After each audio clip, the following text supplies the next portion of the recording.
Tara Thompson from Nashville, Tennessee today. Tara, thanks for taking some time to chat with us. Hey, thanks for having me. First time to Canada. Welcome. Hey. Welcome. Thank you. Growing up in Tennessee, you have some bloodlines in country music. Yep. Maybe tell us a little bit what it's like growing up in Tennessee in the lifestyle.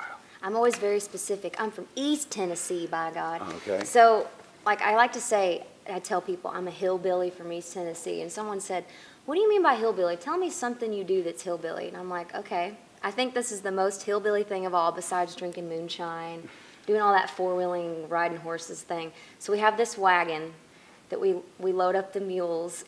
This is sounding hillbilly already.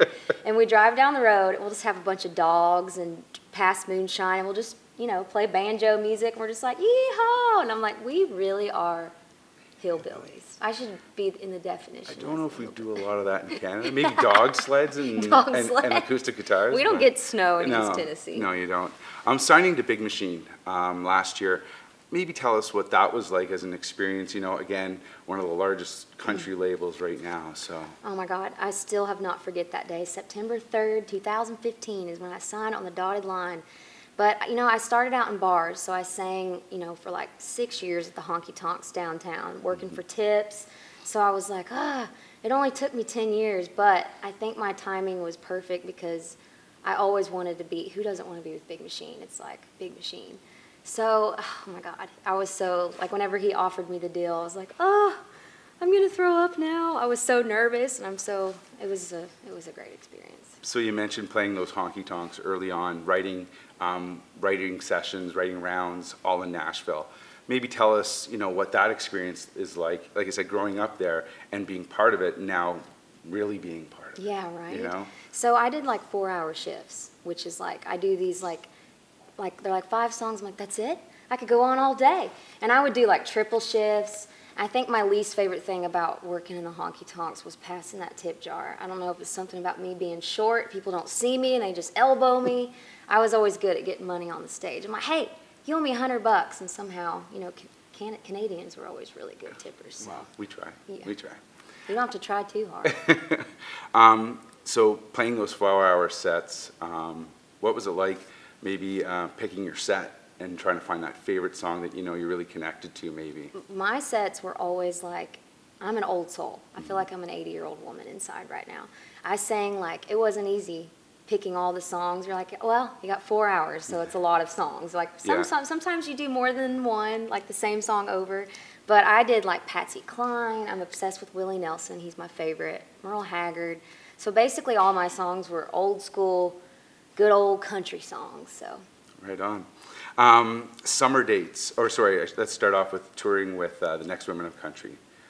That's a huge tour. Oh my God. Partnered with Jennifer Nettles, Brandy Clark, and Lindsay Allen yourself. Yep. How excited are you to kick it off? Oh my God, I can barely contain myself right now. And my first show is tonight, so I'm so excited. Jennifer Nettles, I sang her songs in the bars. Brandy Clark's, and I'm like, now I get to play with you on the same stage. So I'm more than excited. Pretty excited. Very. Your first single, maybe tell us how that all came about and how it was the one you decided to release to radio. So my very first single, this is funny because I wrote this song with my producer and Leslie Satcher. And Leslie Satcher wrote Troubadour for George Strait, so I was already kind of freaking out about this co-write. I'm like, what do I have to offer? But I have a song on my album. I wrote 10 of the 12, but one of them I didn't write is called Boy with a Mobile Home. And it's talking about this guy leaving me because once again, I'm in the bars, and he's like, I can't take it. So he leaves me, and I'm like, well, that's what I get for falling in love with a boy with a mobile home. So I went into my write, and Leslie was like, tell me about your music. And at the time, I didn't have very much music. I just had that song and a few others. And she was like, what about someone to take his place, the mobile home guy? And I was like, yeah. And then that was the title. And it was just bam, bam, bam. And she was like, well, I was like, I'm a tomboy. She was like, well, you got to be all dressed up with your heels. And I was like, I don't even own a pair of high heels. And that was the first line. And it was just, it flowed. We wrote that song so quickly. It's very well written. I love it. Thank you. I love it. Social media. How do you see that kind of changing the way that maybe music's distributed or you're engaging with your fans? Well, for me, it's changing a lot because like I said, old soul here. I just figured out I'm like, Instagram? What's that? So I do have Instagram, Twitter, and Facebook.